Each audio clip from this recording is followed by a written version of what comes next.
Okay, Tom, I'd like us to look at the modern map of the West Village again, of the current West Village, right? Okay. So most of the area that we're speaking about today, this western end, is protected as the Greenwich Village Historic District designation today. Okay, both in its original designation in 1969 and then a couple extensions that were made afterwards. Which accounts for the consistency of architecture, throughout the entire neighborhood, I think, which gives it such a romantic feeling and charm today.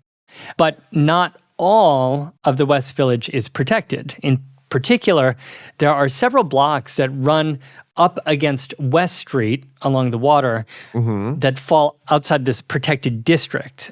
And none of the blocks that line West Houston Street to the waterline are protected either.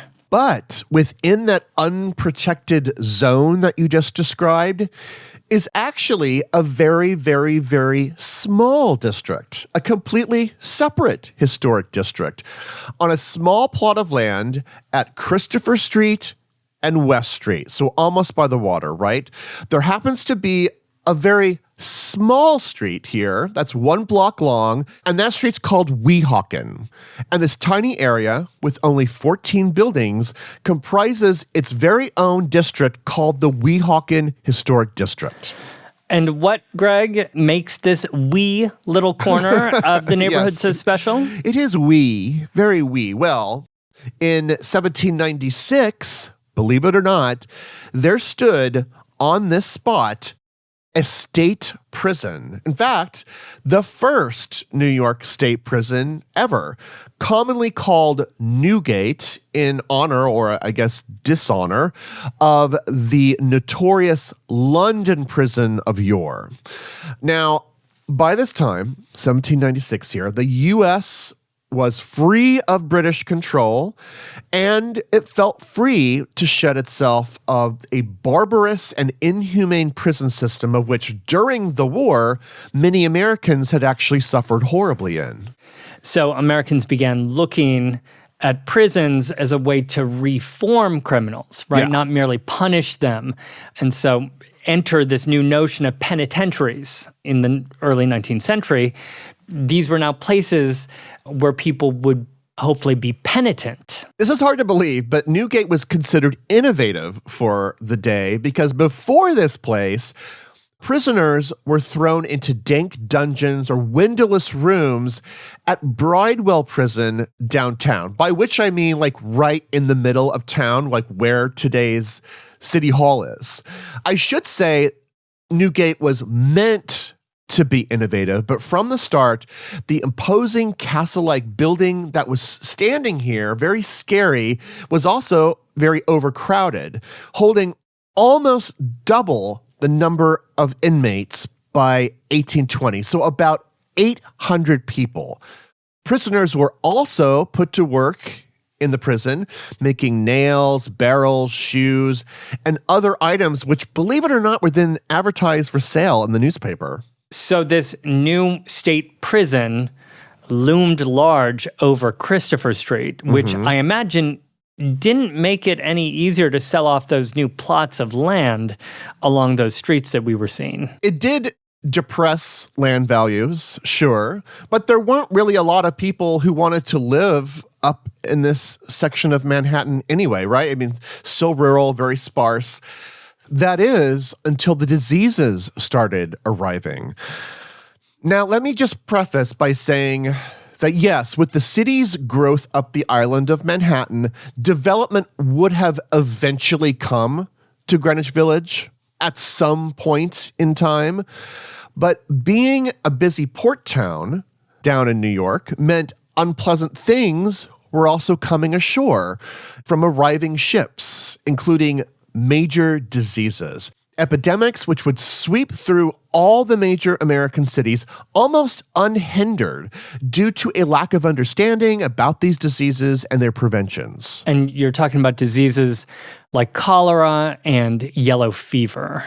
Both, but Yellow fever in particular, which had come to American cities from the West Indies and was a particularly nasty scourge here as we head into the new century, killing thousands of people each year. In 1793, for instance, a yellow fever epidemic in Philadelphia killed almost 10% of the population. By 1798, a new epidemic slammed into New York, and thousands of New Yorkers got sick. By the end of that summer, the summer of 1798, over 2,000 people had perished, and then thousands more were starving in the streets. And we know the yellow fever was spread by mosquitoes. They didn't know this at the time. So sadly, many of those who died during this epidemic were then taken up to this new potter's field ground, right, that we had just described earlier. It became one of the principal uses for this, sadly. During its years as a pauper's grave, almost 20,000 people would be buried here, many of them the victims of one of New York's many yellow fever epidemics from this period, going well into the 19th century. But that disease will play another huge role in the development of the whole district, because if they place a burial ground all the way up here, right, all the way up north, so far away from the city, well, soon some people thought, well, maybe this remote little village up there would actually be a pretty good place to live, permanently away from the city.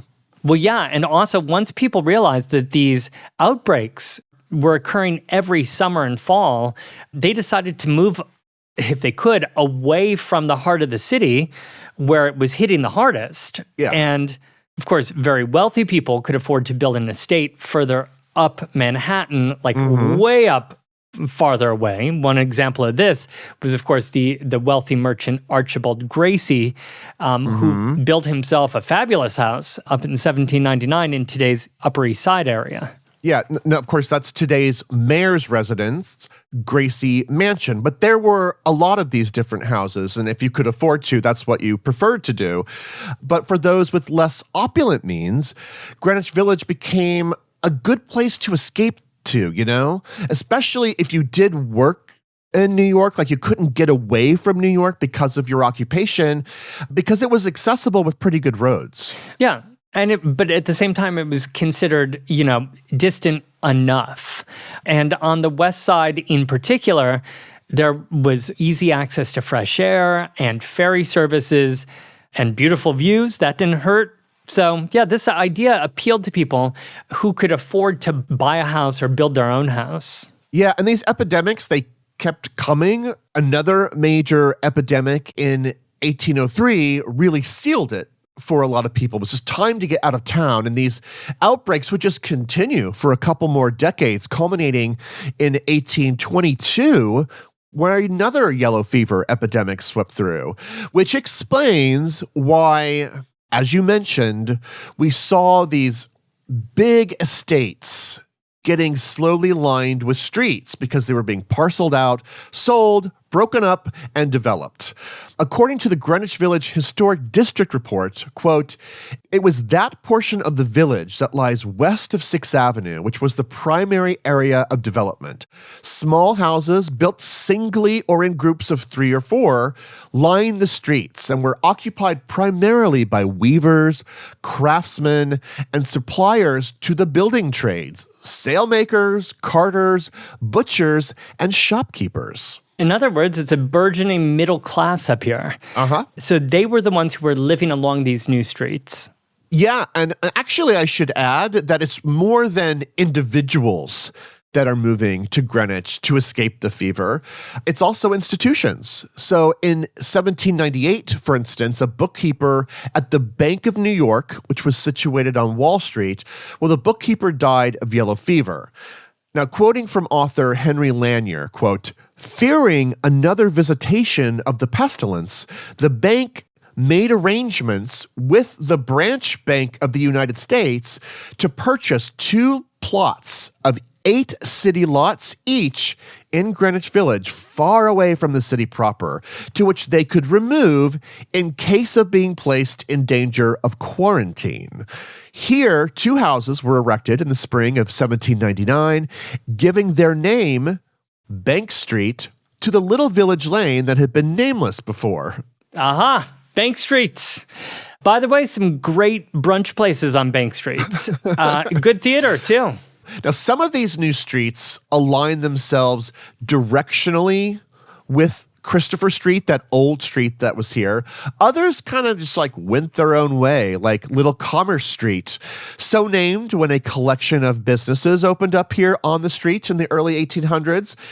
And of course, some of these names also come from Trinity Church, right? I mean, they were the biggest landowner around here still, and they did begin ceding some of the property to New York for development. But as you can imagine, they had some naming stipulations. Well, I'm sure the Trinity had gotten rid of that old Queen reference, right? Yeah. We don't like royalty anymore around here. So No some kings. of the names, no kings and no queens. But some streets are named after prominent figures in the church, like Barrow Street, which is named after a vestryman, Leroy Street, named for a noted alderman, and a few others that the church asked to be named for Revolutionary War figures, such as Horatio Street and Morton Street. But, Tom, if you walk through the West Village today, just strolling around, I think that the number one most important relic which exists today from that old Trinity Church period, you'll actually find it over at Hudson between Christopher and Barrow. And that is the Church of St. Luke in the Fields, built in the year 1822. A beautiful place. So serene, timeless. Yes. Puts the village in the West Village, Greg. It does, yes. even though the current church is a reconstruction from the 1980s, it is modeled after the original building in the English village church style. It really takes you back, and it just has a beautiful garden as well. Yeah. It just takes you back to that feeling of an old village life. You can imagine it. Its organizer and Warren, to give a little callback here, was a man that we mentioned a little bit earlier, named Clement Clark Moore. He of the old Chelsea estate, and of course of the classic 'Twas the Night Before Christmas. Now, continuing your Trinity-themed walk here of the West Village, a short distance away, a couple blocks down Hudson Street, Trinity Church did still retain a church burial ground of its own called St. John's Cemetery, which actually remained an active burial ground until the year 1852. Now, my favorite legend related to St. John's Cemetery, of course I have one. Every cemetery I have some favorite legends. This one, though, is that Edgar Allan Poe, back when he lived on nearby Carmine Street in the year 1837, he would sometimes walk among the tombstones at St. John's Cemetery, I imagine, for inspiration. Do we know if this is true? Well, I choose to believe it. I think that some assumptions are made with his bio and where he was living that people are connecting these two, but I choose to believe this legend. It does sound very enchanting, but I confess that I don't really remember seeing an old cemetery while I was walking through the West Village today. Did something happen to St. John's? Well, Tom, it is technically still there, but it goes by a different name.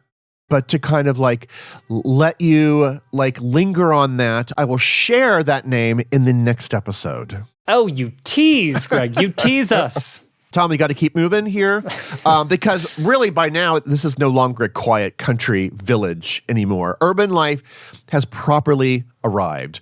According to one newspaper in Boston, actually, reporting in the year 1805, quote, "The demand for houses at Greenwich is scarcely greater than the rapidity with which they are raised. On a spot where yesterday you saw nothing but a green turf, tomorrow you behold a store. By night as well as by day, the saw is heard, and the hammer resounds. This is a very poetic way it's describing this. I love this quote. Quote, and the consequence is that the village begins to assume the appearance of a town, unquote. Then, just 2 decades later, so then by 1825, the village has become permanently connected to the growing city, which has now arrived from the south. According to another quote in the Commercial Advertiser, Greenwich is no longer a country village, unquote.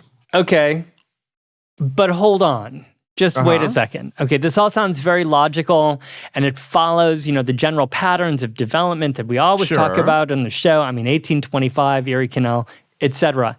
But there are 3 pretty big impediments to this development, aren't there, up here? I mean, and 2 of them are related.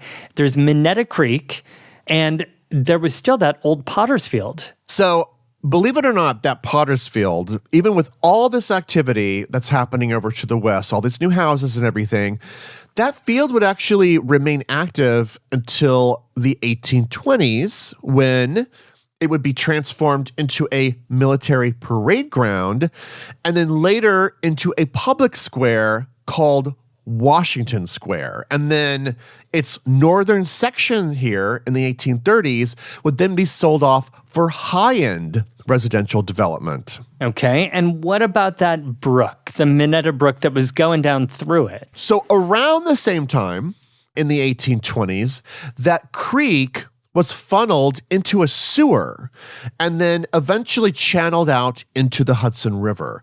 So that ancient creek was now covered and was effectively gone from the city maps. Although it does leave us, Tom, with 2 little charming places, Minetta Street and, of course, Minetta Lane, and I guess by extension, Minetta Tavern, which is a great place to have a martini.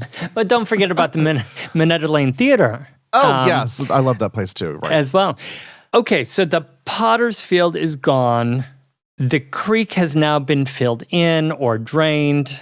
What about the prison? So I did start my section here with that prison, and believe it or not, it's still hanging out in the 1820s, but now it was becoming surrounded by residential development.